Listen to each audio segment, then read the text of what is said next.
Toa i he aho ni ko hono uhinga ke tau hono whakalea pui ko e whakata pui ai whare lotu o tau whakamalo ai ke o tua. Church education.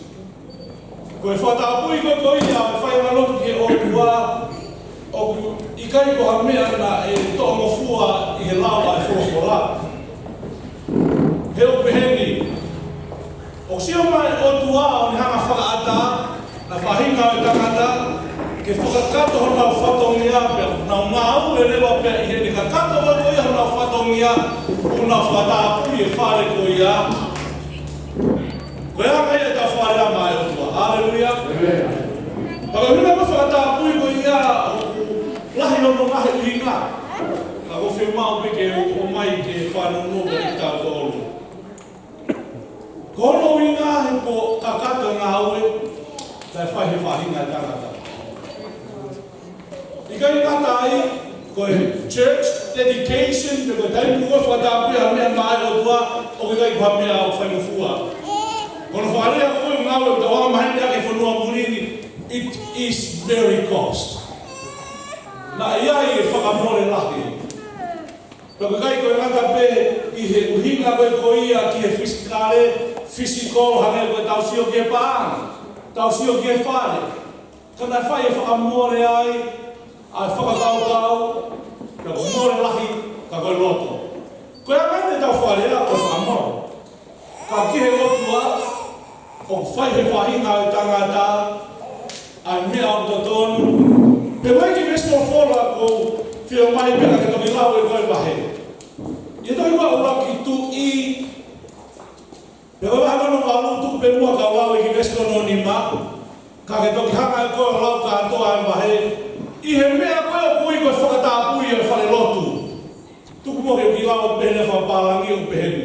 And when the Ark of the Covenant was brought into the temple, they sacrificed. So many sheep and oxen they could not count. Hono whare e taha pehene.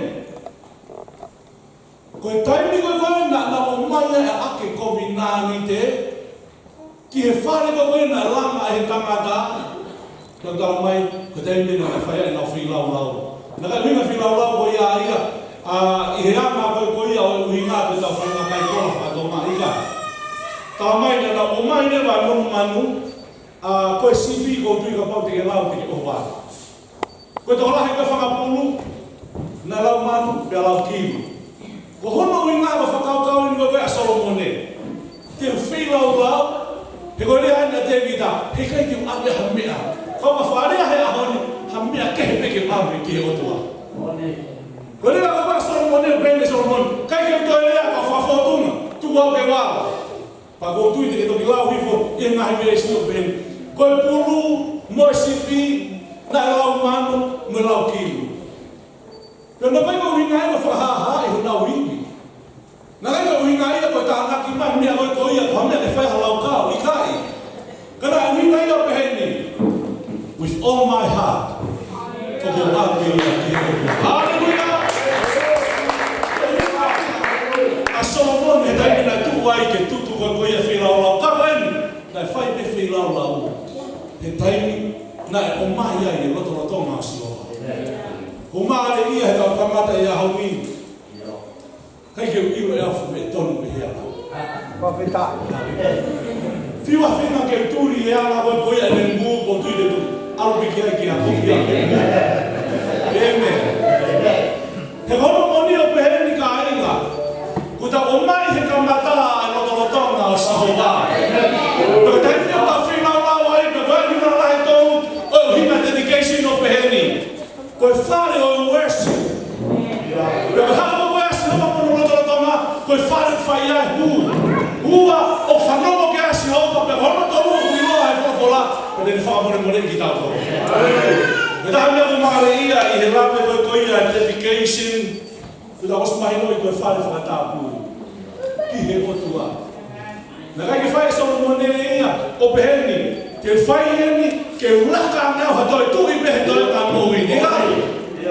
Lahi mai tuia mahamani. I tō tangata e ahoni. Nai ke te whai Solomone ia, ko hono uhinga ko ianga, o o ene whakakau, ka o mea ene principal na mahino e so mone. Ngai tala e tamai, ko pau pike whai mea ki he otua. Pea i he ene kakato e whakatapui. Ka koe whakatapui ko iau tau he mea he ahoni, tau mau e whai ka maari e, ki whakatapui, a whare roto, koe whare roto. O kui ai roto rotona o sio wape, o ni ka aina, koe whare roto ko ia, o kui ai roto rotona, e whanonga e sio ka, ki te ono kakai, ka te whamore more i whamui, no kakai. Koe whorofora, koe dedication, i he lawe a whorofora, ko ia ia ka muimuia i he ahoni. Me taha i mea whawhiwhia ko tau ka mata i he hui pia moi worship. Nio mo kai te ulawe e himoa ai ka inga rotuni, ko lolo pe mo ana, ko tāka lolo nai, kai te pilo e au ia anda tani. Mau whaalu e ati ki la wenga tonga ki o ke mau ki lotu ngai whai. Pia, hei mi koe ko maa ui mai koe ako mana tui koe walu mo whunue. Hau o toko wā o taki au, ke mau ke pende kosina, ko wiki fia hoke he alo pende kosina, te hei ko iana ki lai lahi i tāhe, ta mai koe whae whanau. Nā kono i ngā koe takata i ko siana tā ala lahe. Me nau kau mohe mana mahe. Alo peke pende kosina mana mahe. Koe nea peke ke niku, ma mapanga se neresa o mau api. O koe ke toe e hafo i rea kei ko whanongo koe ki ai ki ake roto. Ko tawa noa mau ala te koe peo roto. Kai hanga ino ia koe ia e whiwhini ko ana. Whawhitai ke i. Tawa te ngai pe i. Toi ka whanau mauno, whawhitai ke o toa wina koe ni tamai, ka ni whae, ka mata koe i roto. La menga tonga, ka mau roto peho nao ki whae. Ki roto whae na whae e mau. Ia onu kai whae, tau meo. Tau sio kai. Praise the Lord.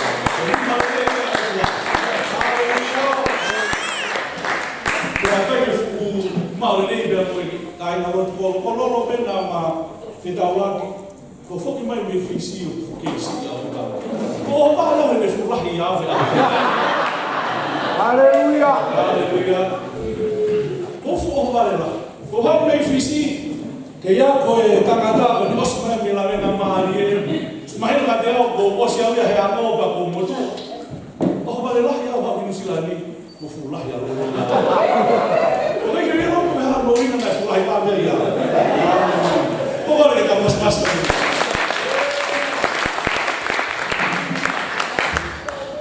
Mo o ke ta fai mo tu mo de la de au ke fa aspe no a ai a na ke me fa la fa la ke mo dedication ko la ve e ke tai mi mo le mai fa ke tau o se ale mai ka sa ne tau ke to no to na si Hallelujah ko e foro an o i lo to na si o ma po mo le ri ya ni amen ko foro an he te vide me kai ko va ve to a fa ma gloria a Tito fa ve dai ke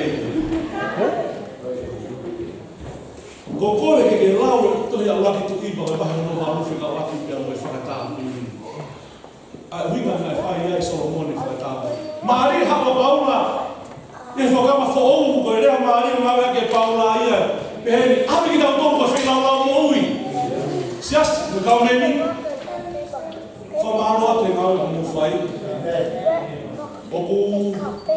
o tu ha ke fa mai ke ma do convidi me na o ma na o I got told Assemblies of God in New Zealand. I kai na tai ko tu ma me pio mo fai fe kau. O mai po porta mo nu mi he Palestini ili afe share. Mo ko mi ko we ka taki Assemblies of God of New Zealand. In mau e mo fai. O na mo tu mai ma mo. O hu fe kina ki dau to ka to fa ko fu o to na le ta mi ne lo tu pe mo au kai a ha lo ta me no ate ke South Assemblies of God of New Zealand pia hufi kina mai ai pia mok tau tolu e ka ina tona ko fe ma pe ka ka ke mo tolu I offer me popa ta monu me na Assemblies of God ko ia o New Zealand kai na dai o ko heni pia mo ka fai fikao fa ma lo to ma fai fikao lo sia ni o mo fu la ni a ni fa fe da ke Como ele dá os passos dele?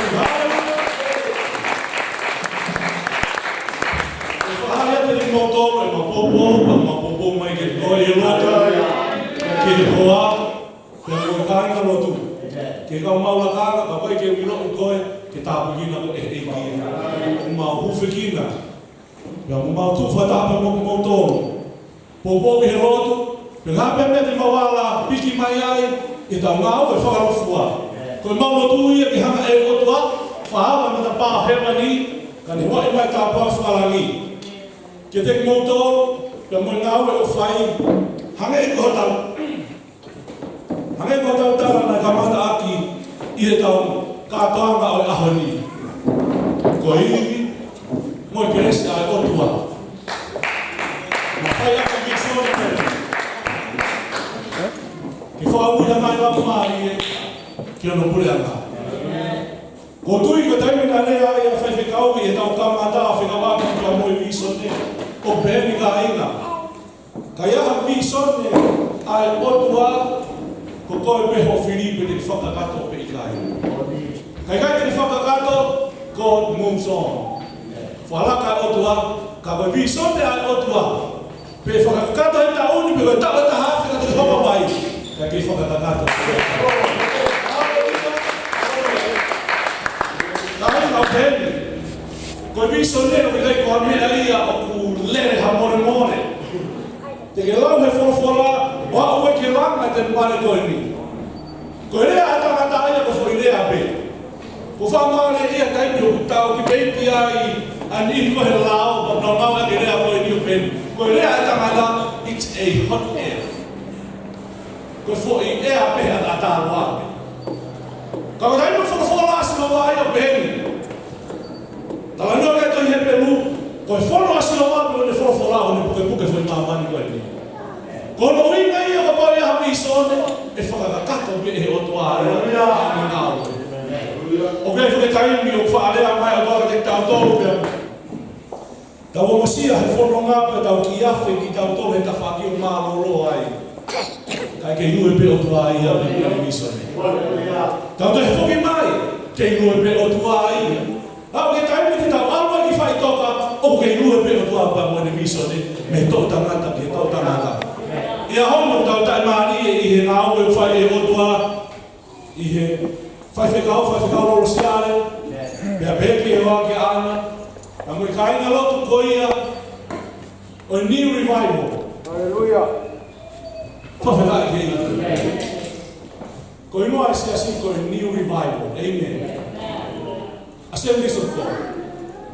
Whawhekai kei ko manatu ki he ku whanongo ki hei noa wa new revival Assemblies of God ki he taimina hea oe angero te lau ia oi ke wahe kuru aki o rea ki a sakalaia o rea ki sakalaia tali ho rotu mana tui ku vai vai a sakalaia tau e hama furu o laka kono tau anoa tau tolu noa ko ene toki vai vai e ni me hawe a soma o rea i e whakawa ho o tali ho rotu. Ka whehui a sakalaia te talani koe lotu whea. Koe tau ene whiha e pōi mo e lotu, ko whea lotu mo ke tāni e o tua. Koe rea te angelo ke o atu e whoha. Hono whalea ta te o atu e tō tangata. Kere koe sakalaia. Hanga koe tau nofo wai e ahoni, o rima whalea kai o peheni ka inga. There are too many revivals. Lahe revival lo.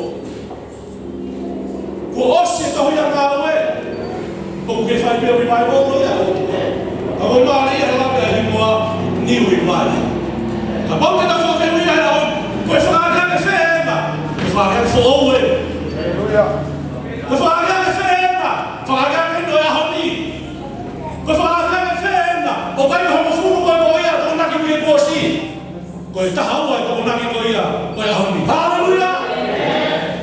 That's what we call new revival. O ta forma loa i ke otua. Ko tui, a te whaosi ko tui ngā he furu loa e whawhi. Ko rea ina paula, pe paula, o atu aho mousi no, koe whirau lau mōui. Toki lau e koe whirau lau ho whaki koe koe. Kai kano, whai whikau. Ke tīkoni, me moe poate. Ke kau tāmia, whaki o mousi no. Kuta wako fota pui, ai whare. Maka tui mau beeni, koe whare Sihova. Kuta wako e whare Sihova, o kuhinga ia ke tau mai o pū, worship. Toki ako ia te homo whai whika. Ono wa whatongai, e rea mai Sihova he mea no loto ngā. Kai na whatongai mōni koe ni, o bulea mea Sihova, he whetu o mea no loto ngā. Pea ka koe na mea no loto ngā Sihova, he whetu o ke ia i, he kai rea ka Sihova i o te mono e rea. Mahalo me wata hake he rea. Pea hono tōmu koe hei tara mai, pa whanongo mai Sihova. No hina tau heni ai, ke whakatā pui. Ai whare rotu. Nai whai kai e ngāue, whatongia. Nai whai kai e tauhi, nai whai kai offering, pia me whilau lau. Ai whai whilau, hoa pia me kai.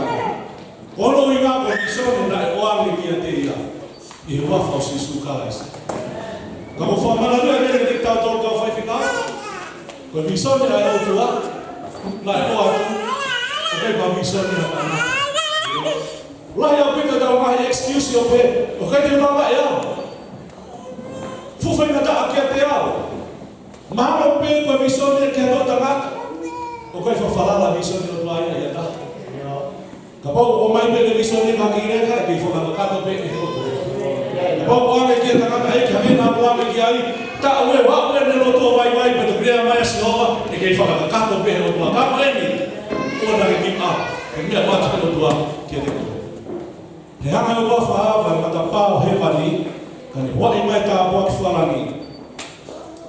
Tia te koe, pia mō hako. Whawhera i te hiki. E whai maari koe ni, te tau, te whai rotu, ka kōkore he toka taha kotoa peke ke mea ka runa ka mā tā whata pia mō hako. Tū ke tā whata pui a me koe rea mo i a Solomone. I lau e koe a kake lau lama Solomone pia mōne rotu. E whahai ke rotu a, koe ngā ue e ni mātuunga he keresi a rotua. Ke whare rotu whata apui. E whare o ni, me tukupo ke tau kau whata hau tō ke rotua. E wafau si suka e si. Ke rau rotu. E rotua wafau. O ngā hau e rotu rotonga. Koe tui koe mai tui. Koe eki koe o kahi eki. Ma wau ke hiki ake ho maore au koe whenau lau. Oi mau hu, oi mau whawheta ina ho wha. E o tolonga tāngata a ho alo wha. E o tua mau mai ato e whaiwhekau. A roro siare, mea beke o a kia a. I he wafa o sisu kawaisi. E o tua mau kone ho pani. Pani aki ho whaiwhekau. E mau kaunanga.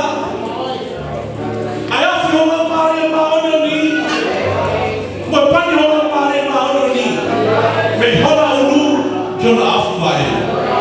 Kono i ngā koe misone. O buke oame ke te ki nau tonu. Buke whakakakato mo sio ke o mata whakamāteni e. Mau mori ahu o mau loto ho loto ngā. E mau whiohi mo mau taui o whai ke te koe. E whakakato o whinangaro. I he moui o mau whanonga e mo tō takatani. Whaala mata pāo he wani. Kaki huai mai koe tā whawharangi. Ki e whaiwhekau me mō kaunanga. Ki e kaina loku me mō siasi kutoa. I he wafa o sisu karaisi. Tā pakina ki nau tonga tua. Paki ane puto o mōhi no. Ono i ngā ki nau whanonga e mō rini. O whatatau ki o whawhora. O piai a e whamonui a. E o tua mā lotu ki a kau pōpō kotoa pe e siasi. Whakai mia honau ni mā. Tāpa ki ngā ngā halo ngā whanonga ai. Nono i ngā koe tō tangata honau i ai. E nā whai honau whatongia. E whakaui ngā rau maari e. Ke hua whae o tua. Rua mālotu ke te koe. Koe whare o lapa. Koe tau ngā tūpatia ke te koe o tua. Tore te aia whiona. Tu mai ho pani ke no foia o whare. Tu mai ho tāpu aki ke tawhia e whare koe ni. Tu mai e tua e kuna e a whiona.